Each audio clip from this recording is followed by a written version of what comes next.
Welcome to our channel. Today we how to connect Webflow to Google Analytics, quick tutorial step by step clearly. Open your Webflow project and log into your account. Navigate to the Settings tab of your project dashboard. Click on the Integrations tab on the left side of the Settings page. Locate the Google Analytics section within the Integrations tab. Open a new tab in your web browser and log into your Google Analytics account.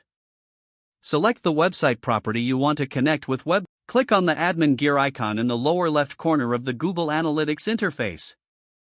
In the Property column, click on Tracking Info, then select Tracking Code. Copy the tracking ID that appears at the top of the page. Return to your Webflow integration settings. Paste the tracking ID into the Google Analytics field. Make sure to enable Google Analytics tracking by toggling the switch to the on position. Scroll down to the bottom of the integrations page and click the Save button. Publish your Webflow site to ensure the changes take effect. To verify the connection, return to Google Analytics in a new tab.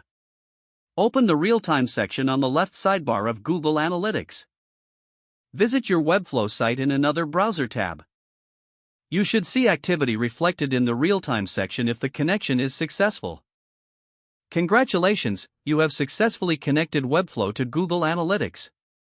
If the page does not load, refresh the browser or try again in a private or incognito window.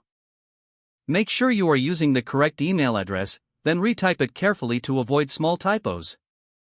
If your password is not accepted, use the reset option and create a new strong password you can remember. Check your spam folder for verification or security emails, then complete any requested confirmation steps. Enable two-factor authentication if available to improve account security and reduce unauthorized access risk. After signing in, review your profile details so your contact information and settings are accurate and current. If you see an error message, note it down and try again after restarting your device and internet connection. Log out when you finish, especially on shared devices, to keep your account and payment information secure. If the page does not load, refresh the browser or try again in a private or incognito window. Make sure you are using the correct email address, then retype it carefully to avoid small typos.